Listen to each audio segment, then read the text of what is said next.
Welcome into the Inside Carolina podcast. It's a very special podcast. We got B Daht on. I'm your host, Ross Martin, and this is Tommy Ashley. All right, welcome into the Inside Carolina podcast brought to you by Johnny T-Shirt and JohnnyT-Shirt.com, and of course, Blue Shock Vodka, the sponsor of IC Post Game Live. We have a special podcast. We got Tommy Ashley co-hosting with me, and we got B Daht. What's going on, B Daht? What's up with you, my guy Ross? What's up? Life is good, baby. Life is grand. Life is worth living. That's right. Absolutely, man. Words to live by right there. Words to live by, Tommy. Words to live by, Dre. Gonna be a little loose podcast. So B Daht is hosting. We bring him on because he is hosting Late Night in HD, the first late night kind of basketball kickoff under Hubert Davis, and he's a new host. And he might be new to a lot of people that kind of listen to Inside Carolina and pay attention to UNC basketball. So I thought this would be a great way to introduce him to some UNC fans. I'm sure a lot of UNC fans know who he is. So we'll just jump right in. B Daht, tell us about yourself and how you got involved with UNC basketball. And first of all, congratulations on the hosting gig. I know you've kind of wanted this for a while, and it was awesome to see that you got it. Absolutely, man. First of all, I want to thank y'all, man. Inside Carolina podcast, like this is super, super dope. Ross, you know we are homies. We met via social media, but then found out we have so many things in common. We're huge. You know, we support the Tar Heels heavily. We went to Grimsley High School, one of the best high schools in the country, right? So it's just dope to be on the platform. So I appreciate you, man. But I've been a Tar Heel fan since like 6th, 7th grade. Like I was born in St. Louis, Missouri. And when I moved out here, my dad, he married my mom and moved us out here, and he was a huge Tar Heel fan. And so I adopted the Tar Heel doctrine and love from him. And then he was also a 49ers fan, and he was also a Lakers fan. And when him and my mom got a divorce, I said, well, I don't want to be a Lakers fan. I'm root for the home team. I'm a root for the Hornets. And I don't want to be a 49ers fan. And at that time, St. Louis had brought the Rams back. So I became a Rams fan. And when it came to college basketball, I stayed right there with the Carolina Blue because it was just so amazing. I said, there's no way I'm going to leave the Carolina Blue. So I stayed with the Tar Heels. And then we won a national championship the next year, and then it was solidified. And I've just been like just a super, super fan ever since then. But like, that's just my personality though. Like Ross, like, did you get a senior superlative at Grimsley? I did, yeah. What did you get? Yeah. I was most spirited. Me too, Ross. That's right. Most school spirited. That is crazy. Yeah. I got most school spirited. Like, so like, that's always been me, dude. Like, I'm always passionate. I'm always just involved. And I've been fortunate enough to be able to hone those skills in a career of professional entertainment, whether it be radio or stand-up or television, and just being able to put all of that into one big bundle and be able to put that on display October 15th in the Dean Dome. I'm just super excited, bro. Yeah, so tell us a little about your career, because you're on radio at 102. You've been on Comedy Central. Like, tell us about who you are for people who don't know who you are. I'm a product of an HBCU, man. I'm from the projects of Greensboro, North Carolina, a subpar in academia as it pertains to transcripts. I was a C student in high school, got a 2.0 GPA in college. But my passion was just always people. Like, I just always enjoyed entertaining people. I was always the class clown. I was always the one getting in trouble for talking too much, like even at graduations and stuff. But like in kindergarten, I was a valedictorian of our kindergarten class. Like, I told the kids to be great and go forth and all this. So like, I've always been comfortable in front of audiences. And it just, when I got to Winston-Salem State, I was fortunate enough to just be able to get on stages and host events. And I became the PA announcer for the football team and the band. And that transitioned into just more into the sports realm and in a more professional now environment. I'm still the PA announcer for Winston-Salem State, but I'm also the announcer for the Greensboro Swarm. I'm the unofficial mascot of Tar Heel basketball, which gives me the opportunity to host late night, something that I've been wanting to do for years. And I'm telling you, man, like, it's really destiny, honestly, Ross, like in the idea that I've always been a Tar Heel fan. Like, so to be able to be a fan and to do something that ties in with my professional career to this magnitude, it's like the stars just align perfectly, man. I'm just super blessed and super excited. Man, that's a cool story, your journey there. Let me get deep for a second. and ask you about, you talked about not a great student. Didn't C student or whatever. So many times these days, especially in cities like Greensboro, inner cities, wherever you want to go, kids, if they're not the best student or whatever, they don't get the shot that they need. Right. Talk about how you fought through that and got where you are. I mean, clearly you got the gift of verse. I mean, you can speak to people and all that, and that helps. But just give a shout out to maybe those folks that aren't provided the opportunity, what they need to do to take the opportunity and do like you've done. No, I understand what you're saying, Tommy. And honestly, a lot of it is just one, trial and error, just messing up and just being able to get back up. But from my background, like, I was a felon at the age of 16, right? So from there, I always knew in my mind that I would never be able to, like, fill out an application and you hire me just off of that. I needed to be able to speak to someone. I've always been the type of person that if I can talk to the manager, I'm gonna get the job, bro. But I just got to get in the room. So a lot of times it's difficult to get through that paper trail, which is reason why I feel like I haven't been in this position swifter. You know what I mean? But because my paper trail hasn't been one that would be all the time welcoming. I had to learn a lot. I had to do a lot of messing up to be in the successful position that I am. You know what I'm saying? So like, a lot of it is trial and error.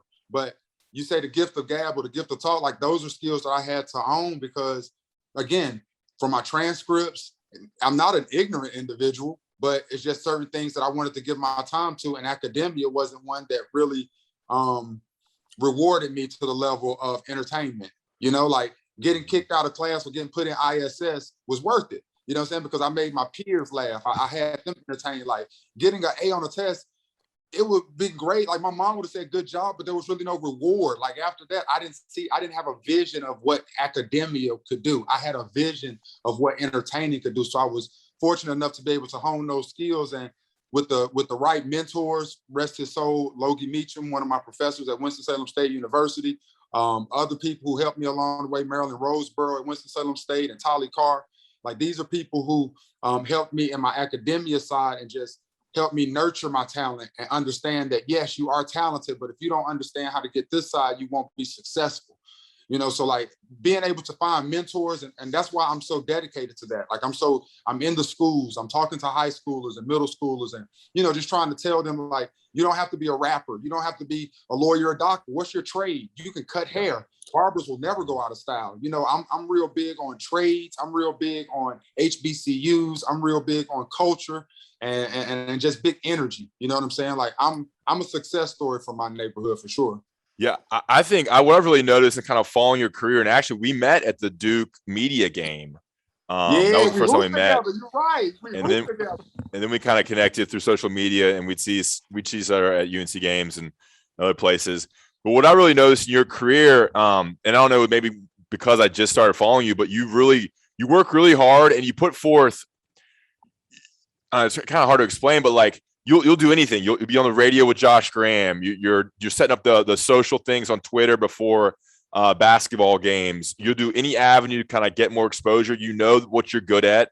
You're good at talking, entertaining, and getting people involved, included. And so you're very good at marketing yourself on Instagram and Twitter. And so you kind of have this niche, and you've leaned into it. And I think the success, it has come, and it's going to continue to come. Because I think you know what you're good at, you utilize that, you focus in on that, and then you work really hard. I doubt you ever turn down any sort of requests for anything.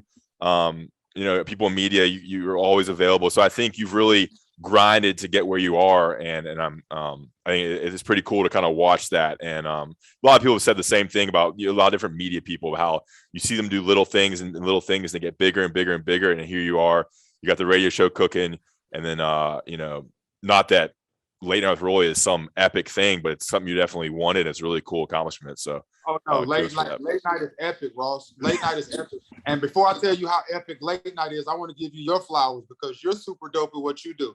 And I'm serious. Like, people like you and Josh Graham and I could go on David Glenn. Like, it's just tons of guys in that realm who I really respect, right? Because y'all are on a side that I envy. Like, a lot of times when we go into these locker rooms and stuff, like, I'm high-fiving with the guys. They know me because they know of my celebrity and that type of vibe. So I have a different relationship. But you all have an access that I've always been envious, not to a negative degree, but just, gosh, man, that's got to be a cool thing, like to just be able to ask questions. And because I know that you're a fan of the sport, so to be a fan of the sport and then to go and be able to ask those questions that you really genuinely want to know. Like, I know you got drugged in the mud or through the social media streets just a second ago for a question that you asked recently, but I thought it was a super dope question. Like, it was a question that's off the cuff. Like, it's like, if we're regular conversation on the couch talking, and I think that that's something that you bring that is fresh to the sport. You know what I'm saying? So it's fresh to journalism. And I've always been a fan, especially once we met, like just following your stuff, like I became a fan. And like, even with Josh gave me the name, the unofficial mascot of Tar Heel basketball. And because like what you said, like with marketing and stuff, when he said that to me, something clicked. Like, I know we're in a hashtag era. So hashtag had the unofficial mascot of Tar Heel basketball and just running with that. Like, and just, I don't know, like, I want to break down the barrier or the stigma within journalism. You know what I'm saying? Like, there's a weird, like, sometimes when I'm in the room with journalists, I feel a little awkward because they view me like they don't know exactly how to come to me and I don't know exactly how to come to them. But we all have that's what I learned with you. That's what I learned with Josh. Like, that sports, that's our meeting place. You know what I'm saying? Like, and from there, everything we might not have the same views all the time, but the sports is our foundation. And that's where from there we can then, just be friends and build. Yeah, I think you're on the line of entertainment and sports, and I think you're getting into both and meshing the both. I mean, sports to me is entertainment. That's why I try to take a little bit different route on social media and the way I try to report on things. I just try not to be boring in some of the things I do, and so yeah, I'm glad you picked up on that. And I don't know if it's a good or bad thing that I'm in the same voice as David Glenn, the same line as David Glenn and Josh Graham. But I kid, I like both those guys. Tom, you got something? Yeah, let me ask. It's interesting you talk about that. I mean, as sports as the platform or the tie that binds all of us together from everywhere. You get all sorts of different type of people. Let me ask you the question that, as I hear, is how did you get hooked up with Hubert? And how did you get to be? Break us down how the host gig on late night came about. Well, I've been on record wanting this gig forever. Like, big shouts to Stuart Scott. Like, Stuart Scott was just a legend in my life, in my mind. He was somebody who I wanted to really meet and pick his brain. Being from the 336, him being from Winston-Salem, and just that sauce, that swag, that unapologetically Black that he brought to journalism. Like, I was always just a super fan of that. And seeing him host late night was just epic. You know what I'm saying? Just the energy he brought, the way he could merge two worlds. Like, he was a master in emerging current students and alumni that went to school in the 60s and the 50s. Like, he could merge it together because he had that personality. And I feel I'm blessed with that. And I feel like that's something that I'll be able to do on October 15th. But I put up a post like in 2013. They didn't even have a host in 2013. And I just said on Twitter, like, they didn't even have a host and I was willing to host for free. Like, what do I have to do to host late night, And, just over the years, I've been through things and now is literally the perfect time for me to host with the new movement with Coach Davis, just a new energy he's bringing, a new angle on college, on UNC basketball as a whole. I think this is the perfect time. And Theo Pinson actually hit me up and I was asleep one day and I woke up to some missed FaceTimes and a text message from Theo. He was like, call me ASAP. And I know Theo, that's little bro. Like, he's from the area. He's from Greensboro. So like, I've known him forever. And so he's like, when I finally called him back, he's like, what are you doing? Like, what's going on? I was like, what did I miss? And he was like, I think I just got you late night.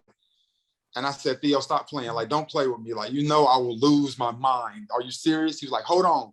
And he FaceTimes in Eric Hoots.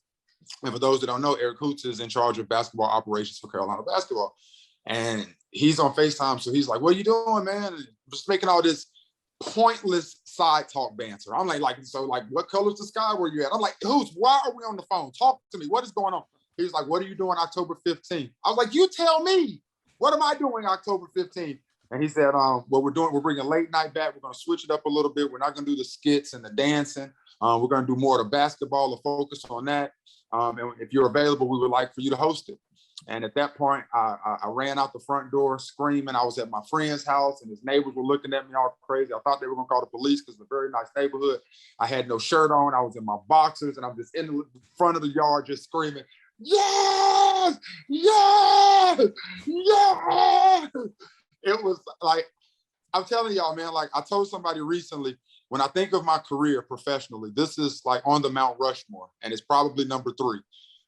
When I first got on 102 Jams, again, being from where I'm from and the background that I had, like being able to be on a radio program that's in my hometown. I grew up listening to 102 Jams, so be on the morning show there, that was a huge accomplishment. Growing up, I always wanted to be on television, so being on Wild 'N Out and getting on MTV and on Hood Adjacent on Comedy Central and things of that nature, that was 2.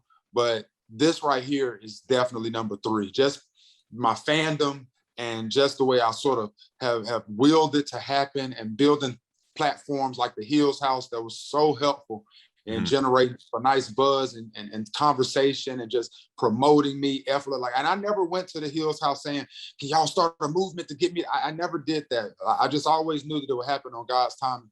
And for them to just support me and know that I am the perfect person for this job on October 15th and to trust me with that, it meant the world to me, man. Like, and to be someone that's not from Carolina, like I never attended the university. I never played sports at the university. I'm just a fan.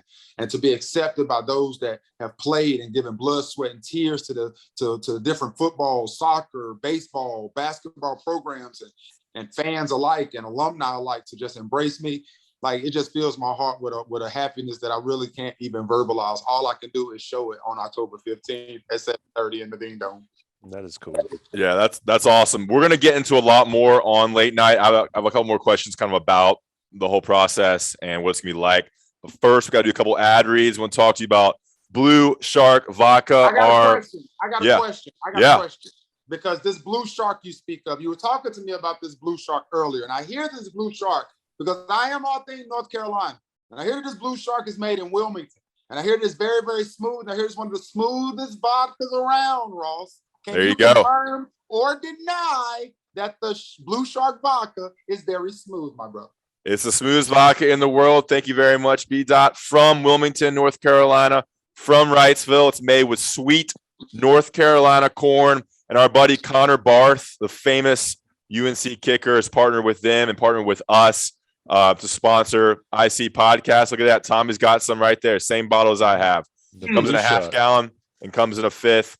We got to get some. Bottle? Hey, we'll get you some. Connor Barr's partnered with Inside Carolina and Blue Shark Vodka to sponsor Inside Carolina Postgame Live, which comes on air after every UNC football game. Me and Sean Drone go live 5 minutes after every game, and they sponsor our podcast. Smoothest vodka in the world. Goes well with a little fruit juice, a little soda water, a little seltzer, a little lime juice. Very easy. You can add a little ginger beer, a little lime juice to make a Carolina Mule. So it's very versatile, very easy, and it's available in all 100 counties in North Carolina. So you can get it in every town, every county in North Carolina. It's local. It's not some corporate vodka. It's the smoothest vodka in the world, Blue Shark Vodka out of Wilmington and Wrightsville Beach, North Carolina. And, of course, Johnny T-Shirt and JohnnyT-shirt.com, right on Franklin Street. Right online at JohnnyT-shirt.com. There are podcast sponsors for years now. If you're getting sweatshirt weather now, Tommy, sweatshirt weather, hats, toboggans, T-shirts, jerseys, come to late night. Get there early on Friday. Go to Franklin Street. Get your T-shirts, get your sweatshirts, get all your UNC apparel from Johnny T-Shirt and JohnnyT-shirt.com. And if you're an Inside Carolina subscriber, get the 10% off discount code on the premium message boards and get your order there. JohnnyT-shirt.com and Blue Shark Vodka. Check both of them out. They support us. We're a local independent website, and these are local independent alumni-owned companies. All right, we're going to have some national ads. We'll come back with more with B Daht on late night in HD. And then we're going to talk Carolina basketball, just some fans and some media personnel talking about UNC basketball. B Daht and I were both at the open practice today on Wednesday, and so we'll chop it up on just some Heels basketball talk. And we're back on the Inside Carolina podcast. I'm your host, Ross Martin, joined by Tommy Ashley, and we got B Daht. B Daht, what can you tell us about late night? So you said something a little bit different. You said it's not me as much skits and dancing, more basketball focused. We're about 2 weeks away. We're recording this Wednesday. We're going to release this probably next week. So about 2 weeks from late night. What can you tell us about it? Absolutely nothing. You have to be there, Ross.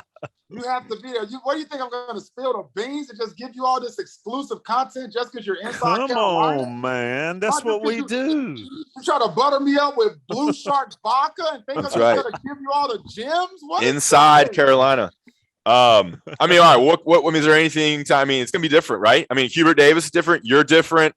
What can you tell us? I'm going to be honest with you, Ross. I can't tell you anything because I don't know anything, Ross. Ross, I'm serious. They haven't told me a thing yet, and I've been on hoots. Yeah, we need to meet. I need to know what's going on. But honestly, talking to Coach Davis, all I do know, of course, it is late night in HD. It is with Coach Davis. We are going to have more of a focus on basketball. We are going to meet the women's basketball team, of course. My son is very excited because he wants to meet Deja Kelly. He's a huge Deja Kelly fan, so he wants to see her. I want to see the Lady Tar Heels get busy as well. You understand? Like, I know they're going to do some scrimmaging. They're going to do some. It's sort of going to be like if you've ever witnessed, and I'm not talking to you, Ross, or you, Tommy. I know you're familiar, but to your listening audience, if you've ever witnessed the NBA Festive All-Star Weekend, where they got the little skills challenges and the dunk contest, it's going to be that type of vibe. You know what I'm saying? It's going to be good energy. There's some songs and some music that I want to play and make sure we're all on the same page come basketball game. That's what I was telling the Hills house earlier today, because after we left from the practice, we got on the Hills house and just let them know some of the things we saw at practice. And I was telling them, one of my biggest goals at late night is to get everybody there on the same page on how we're supposed to act during a game. Okay. There are certain songs that we should all be familiar with. Everybody should know the song Sweet Caroline. We should all know how to come in, rah, rah, rah. We should all know how to do that. We will practice that at late night. We should all know how to jump around on tip-off. We should all know how to jump around. These things. And then we should all know how to swag surf. These are things that we should all know how to do. And these are things that we will hopefully be able to do at late night. There you go. The swag surfer. Is that new for UNC basketball? That's going to be super new. Like, okay. If I want to execute it so effectively that they're going to play it on ESPN. Like, we're going to have the entire Ding Dong swag surfing. I'm talking about 80-year-olds to 8-year-olds, all locked arm in arm, swaying from side to side. Yeah, Fauci certified, masked up swag surfing. yeah, that part. Locked arms. All right. That part. All right. So yeah, I tweeted this out before we kind of get into some basketball talk here. I tweeted this out. And I think you're the perfect host because of the energy you said you're going to bring. You're an entertainer, and this is an entertainment event. I've been going to late night since I was in college. So I've been dozens of times. And it's an entertainment event. It's not serious. It's not a structured game. It's not something that you go to learn a lot about basketball. It's a fun entertainment event. So I'm glad that you're hosting, pumped you're hosting. You're an entertainer. You bring tons of energy, and I'm really pumped to see how it turns out and see how it goes, see how it evolves, and hopefully you can kind of keep it going. Agreed, man. Like, that's definitely the goal, man. I definitely feel like I bring an energy that could assist just in the energy and the overall flow of games. You know what I mean? Like, I've been the PA announcer for Winston-Salem State University for over a decade, so I just understand that component that the fans bring and when they should bring it, and I just want to put that on display on October 15th in the Ding Dong, man. We're gonna have a great time for sure. Tommy, I can't wait. I can't wait to see people get out of their space and get uncomfortable and enjoy it and have fun at Carolina basketball again. Let me ask you both, and I'll sort of go back with y'all since y'all both were at practice, the open practice. I'll start with you, B Daht. Give me something that you saw in this open practice that maybe folks will not expect. Now, keep in mind, folks on Inside Carolina keep up with this stuff religiously, live and die with it. So give me something exclusive from you that maybe you saw, and then Ross, I'll come with you with the same question when he's done. Two things. One, I would have expected to see Kerwin a lot more aggressive offensively. I think I may have seen Kerwin take 2 shots, one of which got him chewed out by coach and had coach take a break and make everybody go get water, which brings me to my second thing that I was not expecting to see. And I've never seen someone curse a team out without using one curse word and still be extremely effective. They speak of Dean Smith and how Coach Smith used to be able to do that, and he would never curse at his players. And word on the street is Coach Davis is taking that doctrine and the idea that he doesn't want to curse at his players under the same, regime under Coach Dean Smith. So from that perspective, for him to be able to stop practice and to, in essence, literally curse the team out, like, what are you doing? How are you 19 years old and you're tired? And to the point where he had a line that was so strong to me. One of the players, I won't throw him under the bus, but one of the players complained about being tired. And Coach Davis said, well, I'm tired. I'm tired of losing. I'm tired of not making it to the Final Four. I'm tired of not hanging up banners. And I think it's so awesome that he's instilling that type of discipline and that type of responsibility to these individual players as well as to the team as a whole. There was a time where he stopped practice and he told them, listen, when you refer to me and any other coach, you refer to us, yes, coach. Yes, sir. That's it. I don't need any back talk and all of that. You want to talk extra, meet me in the office. The court, that's not the time for that. And just putting that responsibility and that ounce on them, like, I think it's going to serve them well moving forward, but I definitely think it's going to serve this team well. Sadly, my last point, we have no chemistry. Zero chemistry. We have a lot of talent. I mean, I've never seen us this deep. We literally have 2 5s. 1 through 5 is a 1v1 starting position. Like, you got Caleb versus RJ, you got Leaky versus Kerwin, you got Armando versus Brady Manick, like, you got Garcia versus it's McCoy. It's crazy. We got so much talent, but right now on the second day of practice, they're going to have to find the chemistry to make it all work together. And if they can buy in defensively, if they can buy in with discipline, we definitely have the talent to make a run for the Final Four. I really believe that. Yeah, that'll be something to watch. This show come out next week, but that'll be something to watch all preseason, right, Ross? Yeah, I mean, what I noticed is definitely Hubert was chewing out his team. I mean, we've never seen him coach before. This is the first time we're seeing him in action. And yeah, he'd stop practice and very serious. The joking, likable, smiley Hubert Davis was gone. It was very stern, very serious. Who knows if, he was putting on a little show for the media, maybe kind of setting the standard to kind of show what he's bringing, a little performance art there for Hubert Davis. But they looked a little sloppy. I thought the team over, they missed a lot of layups. I thought just like a normal drills, like just drills where you think, high school kids make the layups. I mean, missed a lot of layups. No players stood out. I know that B Daht mentioned Kerwin Walton not really standing out. I mean, I can't think of a big play by anybody other than that dunk that Justin McCoy had on a 3-on-2, 2-on-1 drill, which was pretty nasty. And we got tape of that up on Inside Carolina. We have tons of content coming out here tonight. But nothing really stood out to me in terms of one player that really flashed. Like, it wasn't like a Ty Lawson flashing or Tyler Hansworth flashing or like a Harrison Barnes. So I think there's a lot of room for a couple leaders to step up. You really hope that, Caleb Love can become that vocal leader and become the man, because I think he has the talent. You just didn't see that today. And again, this is one practice. This is the second practice of the official kind of fall practices. But yeah, there's a lot, like B Daht said, there's a lot of kind of disorganization, a lack of chemistry, a little apathy from this practice. It wasn't very smooth. It wasn't clicking. But on paper they look great. I mean, you love the talent they have at all the positions, and I think Justin McCoy looked the part as a really big kind of 3. I think he'll play a lot of 3. He was one thing I did notice, and Greg mentioned this in his column. They had kind of the point guards on one side during a portion of practice. They had kind of the wings on one side and the big men on the other side. So instead of separating them in 2 groups like Coach Williams did, Coach Davis had 3 different groups, and you had McCoy working with the likes of Leaky and Kerwin Walton and a few others. You had Anthony Harris working with kind of more of the guards and the point guards, which is interesting too. So things like that were definitely of note I want to say what this else? too. Like I thought that Caleb was a bit vocal. He seemed a lot more confident. I won't say necessarily vocal, but he does seem a lot more confident, and I like that. I like Armando seems like he's more in control of his body, and he's a lot more aggressive. I saw him with some dunks and some drills. I really like the defensive tenacity of RJ Davis. I didn't know he had that. I was really impressed with that. Didn't get to see Leaky a lot, but I was also happy with Puff.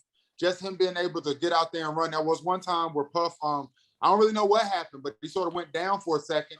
But then even after that, he came right back and was right back in the scrimmage and running. So just him coming back from that injury and being able to still get back up and forth, up and down the court. Kiera Luck, I remember in Hill's house, she was real happy about that, brought that to my attention. So I'll give props to that too. Yeah, and Puff looks good. He looks strong. He looks apart. He looks long. He's put on some weight. So that was encouraging. Tommy, what are you looking for on this team? When you look at that roster, what do you think needs to happen for this team to get where they need to be, where they're Elite Eight, Final Four caliber? Well, one thing, they can't be telling coach they're tired at first practice. Whew, Yeah. That is, I'm interested in a couple things. One, to know how Hubert Davis coaches. And to your point, Ross, is this the type of a little bit of a show, or is that how he's going to be? And also to see how the assistant coaches get into the guys, because I think this team needs somebody to get into them, but productively. You can't just blow kids out these days. But I'm looking for somebody on this team to be a dog. And I think Caleb's got that in him. And y'all mentioned Justin McCoy, and he dunked on one of the freshmen. Was it Styles or Dunn or whoever? Dunn, I believe. If he can make that leap into that, because I mentioned to you off air, Ross, I wasn't really impressed with him in high school. I didn't think he was going to be a high D1 guy. McCoy. Yeah. And if he can make that jump, he helps the team. And also, they got to hit shots. And that's what I wanted to ask you guys about, hitting shots. I mean, practice is one thing, but Ross, you mentioned missing layups. They were awful close to the rim last year, remember? And that was a terrible thing. So that's what I'm looking for: physicality, aggressiveness, some leadership, and also see what comes from the bench, because I think that matters. And I think, to be honest with you, Roy Williams is a great coach, one of the greatest ever, but I think that string was playing out, and I don't know if that's fair or not, but I think that string was playing out. And with Hubert and his staff, that's some new blood over there, to sort of get these guys with a fresh set of eyes, getting them on the same page. B Daht, you agree with that, or you think I'm off the way out somewhere? No, Tommy, I agree with you 100%. Like, especially with the leadership and the aggressive, I always say that. That's why I, like, a couple of years ago, I had Bryce, where I told him, like, we will bet for every layup he did, he had to give me a push-up. And for every dunk, I would have to give him a push-up. No, I'm sorry, that was Garrison, not Bryce. That was Garrison, a bet that I had with Garrison Brooks. Because I hate when big men laid the ball up. It's so stupid. God has blessed you with this strength and blessed you with these giraffe legs, and you want to sit here and do layups. I do layups. Me at 6'2", you're 6'10". Dunk the ball every time. And that, to me, is like things that can't be coached, right? Like, those are things you're either born with it or you're not. And I agree. Caleb Love is that dog. Like, he is, to me, he's Russell Westbrook. He's Russell Westbrook 2.0. Like, he's going to attack the basket. He's going to dunk. He's going to give you attitude. He's going to play defense. He's never going to lose to Duke. And his jump shot is going to be a little inconsistent, but that's what I saw from him in practice. He's gotten more confident. I don't know if his shot has gotten better, but I know his confidence has gotten better. So when he shoots the ball, he expects it to go in, versus last year, where he really, it sort of looked like sometimes he didn't even know if it was going to go in. So, I trust that, and like Brady Manning, I can't wait to see him. Like, Garcia has a good shot. He has a very long motion to get his shot off, but that thing is wet. Like, I'm interested to see who's gonna start where, who's gonna Coach Davis has some real tough decisions to make. Like, do you bring RJ Davis off the bench? Do you start him alongside Caleb and push Kerwin to the 3? Do you start Leaky? Coach Williams would have started Leaky just because he's a senior. Does Coach Davis do that? Like, I'm very interested, man, to see how this goes, but I am interested to see who that leader will be. That is something that's sort of, and I don't want to put too much on him early, because it's a long season. And again, this is just a second practice, but I was really hoping to see more from Leaky. I was really hoping to see more of just a strong voice from him in the idea of, this is my last year. I know that I can be the glue. I can be the Jackie Manuel. I can be the Theo Pinson. I can be the glue guy, that it's the extension of Coach Davis on the court, the athleticism to get everybody involved to make us, because every time we've made that run, we've always had that glue guy. And we need that. We need that Marcus Genia. We need that Jawad Williams. We need that. You know what I'm saying? Like, so I don't know, man. Yeah, you gotta have a teammate that gets in your butt too. It can't always be the coach getting your butt. And every good team Carolina's ever had, every good basketball team, period, has had that guy that would get in your ass if you weren't doing what you're supposed to do. Joel Berry would get on his teammates. When he was a junior and senior, Joel Berry would get on his teammates. I mean, he wouldn't put up with it from freshmen and sophomores. Yeah, they got to have that leader. They got to have that dog. I mean, you remember all the national championship teams, all the good teams, have that dog mentality, a player who, a little off maybe, but he'll do anything to win. And I think you need that leadership. I'm not sure Leaky has it in him to be that leader. But Caleb, someone like that. I mean, I think McCoy seems like a guy who's already kind of a vocal leader. Some people lead in different ways, which is important to note. But Big Cop also poised to be that as well. But I didn't see anybody kind of stand up. What? My boy, Big Bay Cop, man. I mean, have a great year, dog. A lot of guys are poised for big years. I think for this team to be successful, Caleb Love has to have a special season because it's going to go as he goes because he's the one who's be feeding all the big men for shots. He's been feeding all these 3-point shooters, and he's going to have to be a threat to score and be a smart passer, not turn the ball over as well. A couple other things I noticed. The days of a big lumbering 6'11", 7-footer who's 250 plus, those days are over with UNC basketball. Biggest guy on the court was Dawson Garcia and Armando Bacot, and they both were lean, athletic, long. I mean, the days of big Joel James, Sterling Manley, Brandon Huffman, Brendan Haywood, those days are gone with UNC basketball. So it was good to see those athletic long bodies out there, just the way that the game is going. And I don't know if you noticed this, B Daht, but basketball shorts have changed dramatically in the last. I mean, we've been seeing this the last couple of years, but man, being on the court there, I've always been a short shorts guy. I'm well known. I've always been a short shorts guy personally, but man, there's no baggy shorts anymore in basketball. My son, man, he plays ball, man, on the high school level, and I'm talking about he already wears a small, and then he rolls the top of them down. I'm like, dude, your jibbas is gonna fall out on the side. What are you doing? I mean, isn't that crazy? Isn't that crazy? Like when we were growing up, in the 2000s when I was growing up, I mean, baggy shorts, baggy outfits were the thing, like down way below your knees, and now it's like they're showing 8 inches of thigh. Yeah, like Fab Five changed that, man. Like the Michigan boys, they brought that swag, dog. I'm telling you, they brought that melanin to the game, and them baggy shorts, them haircuts, it was off the chains. And now it's back to John Stockton in the 1970s and 80s. Well, wait a minute, that was the time. That was when I was growing up, man. Let me say one thing about Leaky. When we talked about Sherelle McMillan and I talked about Kennedy Meeks, we talked about Bryce Johnson, we talked about guys like that. And when they were juniors, you figured they are what they are, right? They're going to be what they are. And then those guys toured up their senior year. Like Bryce went nuts his senior year. So did Kennedy. That's what I hope to see from Leaky. I agree that I'm not sure he's that guy. But if he can make some sort of jump into being a leader, he doesn't have to start, but he's got to be effective. And he can't just float around out there. I think that'll be a key for this team. Otherwise, with Hubert Davis, I'm not sure how much he's going to play. We'll see. Yeah. That's what I'm saying. I'm not sure how much Leaky plays. Like, it's offensively. I think if he can't shoot, I think that's a priority for Coach Davis. Everything we've read, everything we've heard leading up to the season is all about shooting. If you can't shoot, you're kind of a liability out there for what that scheme is with spreading the floor. So I'm not sure how much Leaky's going to play. Could be a great 15-minute a game guy, but 20 plus, I'm not sure I see that, especially if Justin McCoy can knock down shots. I agree. We were talking about that in the Hills house too. Like, which players do you think will get the least amount of minutes as it pertains to what you think they should get? And Leaky's name came up. Also, Ant Harris's name came up. Those are guys that probably are going to get the most minimal of minutes if they can't fit into that system the way Coach Davis is wanting.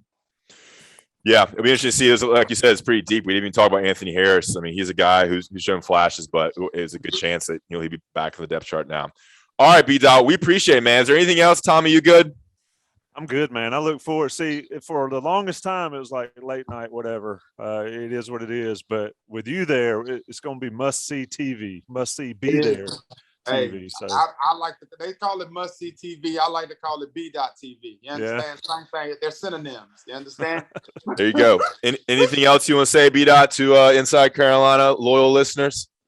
Hey, listen, I just want to say again, man, Ross, Tommy, I appreciate you all for allowing me to come and grace your platform, man. I am looking for my blue shark vodka. I'm not bull. Listen, sharks are my favorite animal. Like, I got a blue shark right here. Like, I got like 3 sharks on my body. So I need a bottle in my house. Amen. Hey.